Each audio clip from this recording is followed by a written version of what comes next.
Rod Stewart and Reason to Believe, better than original for this week. And that's it for the show. It just flies by. Hope you're managing to enjoy some good weather this afternoon. Thank you for being with us. Thanks to Liz Barnes and Johnny California from Listen, who put the show together for Radio 2. The Rock Show is back next week at our new Friday night time of 11 o'clock. That'll be 15th of July, 11 o'clock for the Radio 2 Rock Show. Sounds of the 70s, of course, back next Sunday afternoon at 3. And don't forget to catch up on any recent editions of either show via BBC Sounds and click on subscribe. And thanks if you've already done so. And that's it. Coming up next, Paul O'Grady, Johnny Walker saying take care, and I'll be with you next time. This is Radio 2 on the BBC Sounds app, on your smart speaker, and on 88 to 91 FM. BBC News at 5 o'clock. This is Adam Porter. There are now 9 candidates in the race to become the next leader of the Conservative Party and Prime Minister, with the Trade Minister Penny Mordaunt the latest to announce her campaign for the top job. Several contenders have been setting out their economic policies on tax cuts and workers' pay. Speaking on Sky News, the chairman of the Foreign Affairs Committee, Tom Tugendhat, said plans by his opponents to cut corporation tax weren't realistic without a 10-year economic vision. He wouldn't be drawn on whether public sector workers should get a pay rise this year. What I'd really like to see is sound money so that we don't get into a conversation about chasing inflationary spirals. That's the real danger, and I'm afraid that's where we've got to. What we really need to do is to make sure that we're out of this loop. Police in South Africa are investigating the fatal shooting of 15 people in Soweto. Several gunmen entered a bar and opened fire, targeting people at random. They later fled the scene in a minibus. This woman was looking for her relatives and described the scene. Bodies were on top of each other, covered in blood. We were looking for our loved ones. We had to jump over bodies looking for our brothers. Rescue efforts are underway in eastern Ukraine after a Russian rocket hit an apartment block in Chasiv Yar. At least 15 people have been killed, while 20 others are said to be trapped under the rubble. People are being urged to check on their vulnerable neighbours as temperatures rise across the country. The Met Office has issued a level 3 heatwave alert for London and the southeast of England and has warned that temperatures could get as high as 32 Celsius this week.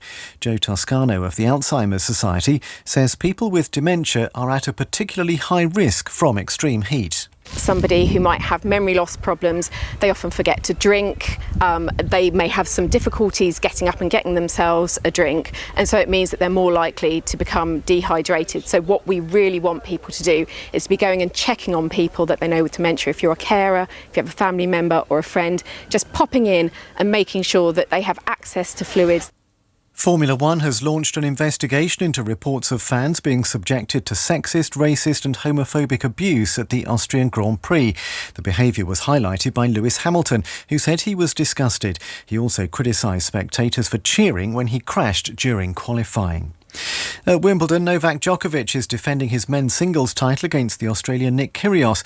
Djokovic currently leads by 2-1. During an earlier outburst, Kyrgios received a code violation for swearing on court. He also complained to the umpire about a woman he claimed was drunk and calling out during points. And the weather forecast: a dry and clear night across much of the UK. Parts of northern Scotland and Northern Ireland will see low mist and fog developing. Tomorrow will be dry, sunny and very warm for most. BBC News, it's 5 BBC Radio 2.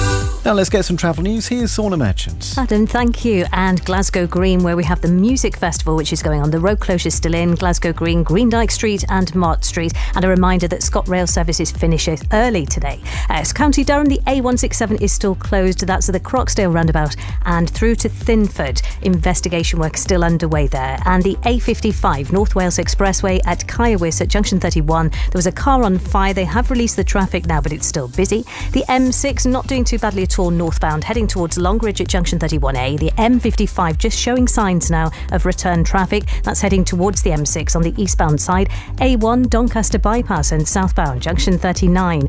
Near the A639 we've got some queues there, and around Wentbridge South as well. There was an accident which closed one of the lanes, and there are roadworks as well. Still slow on the M1 heading south from Flitwick down to Dunstable, junction 12 to 11A. North Wales, the A5 at Bethesda Coed, just near to Waterloo Bridge, and the A470.